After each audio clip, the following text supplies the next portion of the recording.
Salut, ça va? Putain! Salut tout le monde, c'est Romain. Salut! Bienvenue dans l'art et la manière. Aujourd'hui, je vais vous raconter une petite histoire. Ouais!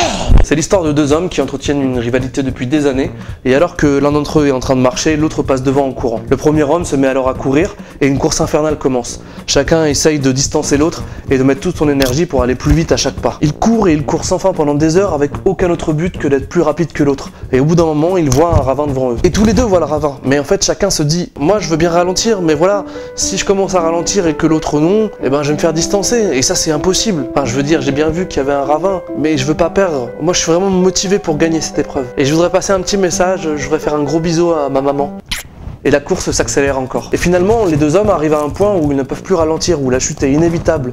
Le fameux point de non-retour. Ils se jettent dans le précipice et meurent. Personne ne sait qui a gagné la course. D'ailleurs, au fond, tout le monde s'en fout parce qu'aucun d'eux n'a survécu. Mais c'est complètement débile! Oui, en effet. Sauf qu'avec la croissance, dans nos sociétés, c'est un peu la même chose.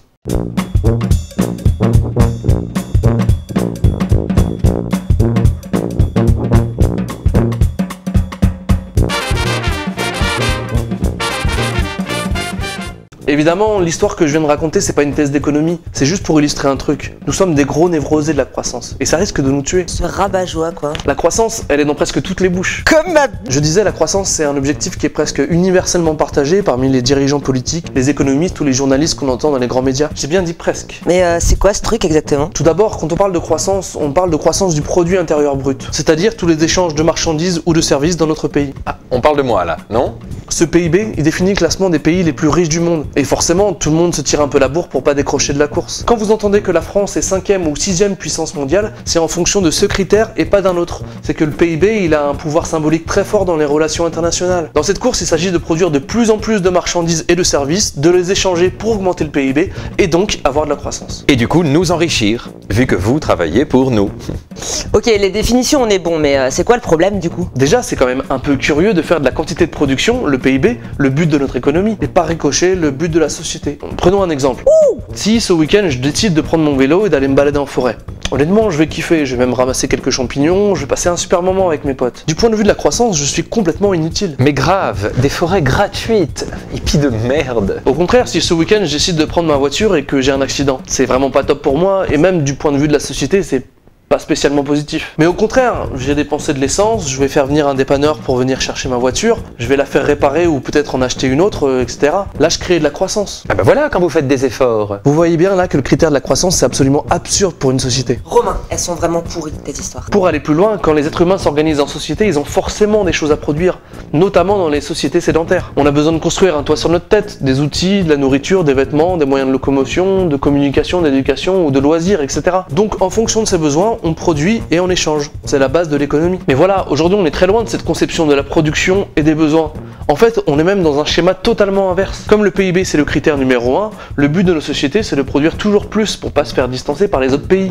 Cette production elle répond plus du tout à des besoins mais à l'impératif de la course à la croissance. Donc l'idée là, c'est pas de produire en fonction de nos besoins, mais de créer des besoins en fonction de la production pour qu'elle s'écoule, pour qu'elle crée du PIB et nous permette de pas décrocher dans la course. D'où le matraquage publicitaire, la culture de la consommation, ou simplement l'idée selon laquelle on rend objective notre condition sociale à travers l'acquisition d'un certain nombre de biens matériels. Si t'as pas une Rolex à 50 ans... Maintenant, je peux allumer ma cafetière à distance avec une application. Regarde comment je pouvais vivre avant ça. Et là, on a fait une application qui vous dit si vous allez bien. Énorme, non? Moi par exemple, là je suis au top. Ah, c'est l'effet Macron. Ta voiture, elle se gare pas toute seule. C'est à toi ce pull? Ouais, tel jeu.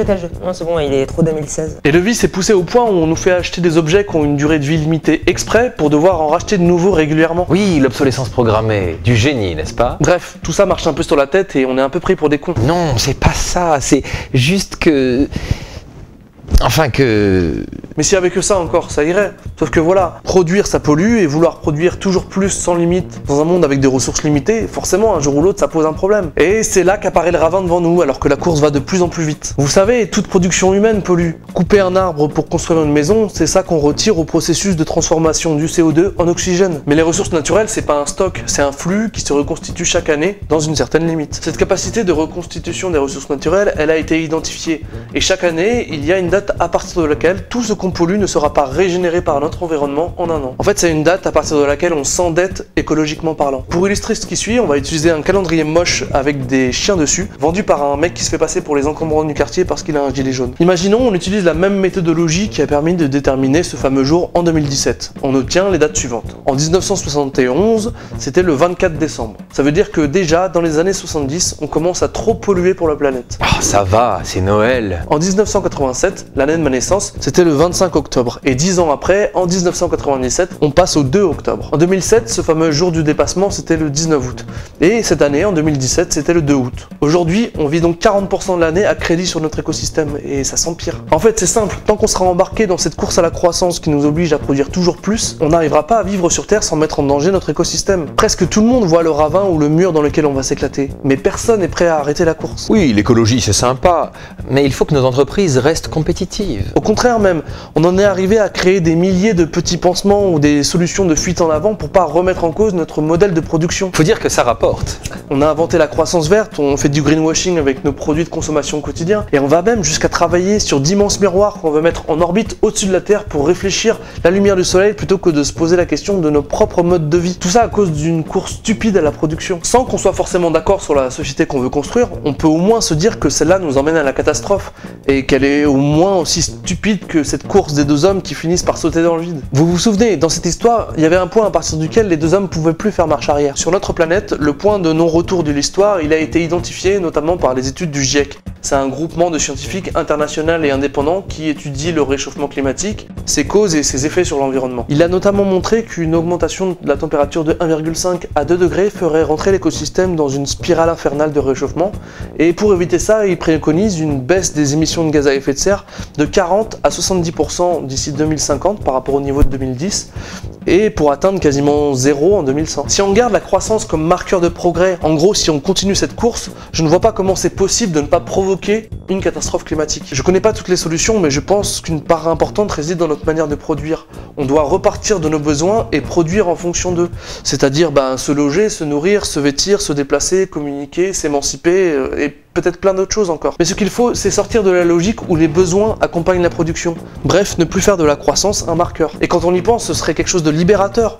On n'aurait pas autant besoin de travailler, on pourrait consacrer plus de temps pour nous ou pour nos loisirs. On vivrait à un autre rythme, on n'est pas obligé de consommer tout le temps, où tout n'est pas disponible à tout moment comme les tomates en hiver dans les supermarchés, où tout un tas de gadgets qu'on a au quotidien seront plus fabriqués, mais où on se réappropriera des savoir-faire qui sont essentiels à notre autonomie. Cuisiner, bricoler, jardiner, etc. C'est globalement ralentir notre vie, la sortir de cette compétition pour laquelle on se demande ce qu'on a réellement à gagner. Seulement là, on se heurte à un élément important, le système de production capitaliste.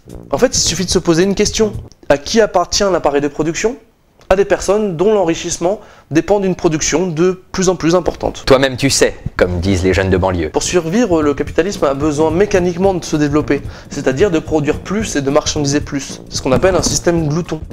Au cours du XXe siècle, il n'a pas cessé de se développer, notamment géographiquement, pour finir par dominer quasiment l'ensemble de la planète suite à la chute de l'URSS. Parallèlement, dans les sociétés occidentales, il s'est développé plus en profondeur en marchandisant de plus en plus de choses, comme récemment certains services publics. Remettre en cause la croissance comme objectif, c'est donc gripper cette machine infernale. Nos conditions de travail et de vie et la survie de notre écosystème ont donc le même adversaire. Récemment encore, sur une tribune dans le journal Le Monde, 15 000 scientifiques ont tiré la sonnette d'alarme. Et il serait peut-être temps de prendre les choses en main et d'imposer une autre logique, parce que le point de non-retour commence vraiment à être proche. Merci beaucoup d'avoir suivi cette vidéo. Comme d'habitude, n'hésitez pas à faire vos remarques dans les commentaires, que ce soit positif ou non, pour participer au débat. Si vous avez apprécié, n'hésitez pas à mettre un petit pouce vers le haut, à partager sur les réseaux sociaux et à vous abonner à la chaîne si vous voulez être au courant des prochaines vidéos. Il y a beaucoup de littérature sur le sujet, donc si je devais garder deux bouquins qui m'ont particulièrement inspiré, je dirais André Gorz Ecologica, qui est un recueil d'articles passionnants qui traite un peu les névroses de notre système économique et politique et les conséquences que ça a sur notre société, notamment l'article sur la bagnole que je vous conseille beaucoup. Et le deuxième, La simplicité volontaire contre le mythe de l'abondance, qui est un bouquin de Paul Ariès qui traite notamment de cette fuite en avant technologique pour éviter d'avoir à remettre en cause notre système de production. Voilà, on se revoit bientôt j'espère, profitez de la vie, ciao.